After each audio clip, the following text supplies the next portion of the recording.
What's up guys, welcome back to the channel. In today's video, we have a Reddit story titled The Last Stop.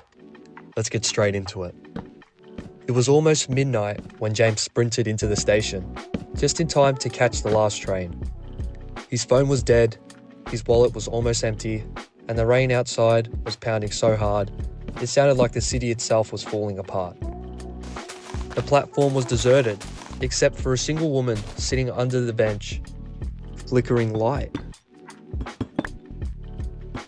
Except for a single woman sitting on a bench under a flickering light. She had long black hair, pale skin, and wore a grey coat, buttoned all the way up to her neck. She didn't even look up when James passed. Okay, so two things first. This story is obviously in third person, so immediately I'm not going to think it's real, but I guess I'll let it grow on me. And if you approach this woman who's sitting underneath a flickering light with long black hair and in a grey coat, you're asking to die. Okay, let's just continue. Inside the carriage, the air felt colder than it should. The woman stepped in behind him and took a seat 2 rows away, facing forward. James sat near the back, trying to warm his hands. At the next station, the train doors opened with a hiss, but no one boarded. The woman didn't move. She sat rigid, staring at the dark window as if something out there had her full attention. By the third stop, James noticed something strange. The train wasn't stopping at any familiar stations. The names on the signs outside weren't stations at all. They were all single words: gloom, void, hollow. The woman didn't react. Pause. I need a timeout. Ref, give me a timeout. What the hell is this person saying right now? Get out of the train. I don't care what the stop says. And you know what?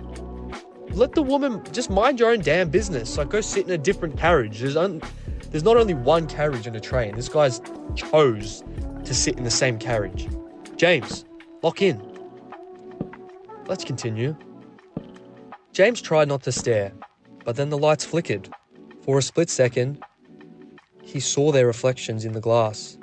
Except in the reflection, the woman was sitting right next to him, smiling faintly. When the light steadied, she was back in her seat across the aisle. His heart thudded.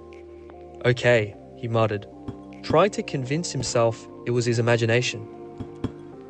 He stood to move to another carriage. There we go, James, you're locking in, I like it. But the connecting doors wouldn't budge. He pressed the emergency button. Nothing. Then the driver's voice cackled over the intercom. Next stop, last stop. The woman slowly turned her head towards him for the first time. Her eyes were pale, washed out grey. She smiled wider. You're not getting off, she whispered. Yeah, okay. So this right now, you can't get out of this. James has put himself into a terrible situation, but the only way that he can get himself out is to start throwing hooks. I'm talking left, right, good night. You just got to swing and swing and swing. And you know what? He's probably cooked anyway. Like, James is probably gone. We don't know if James is going to make it, but I'm just going to assume he's not going to make it. So you just got to start swinging, bro. The train slid into the next station, if you could call it that. The platform was narrow, lit by a single swinging bulb. Beyond it, there was only a stone tunnel, dripping with moisture. Dozens of pale figures stood there, motionless. Their faces were blank. Their eyes were hollow. When the doors opened, cold air swept in. The figures stepped inside, silent, their movements slow and deliberate. James backed against the far wall, his breath coming fast. The woman stood, walked towards him, and leaned close enough for him to smell the damp earth on her coat. Everyone gets off eventually, she murmured. The train lurched forward.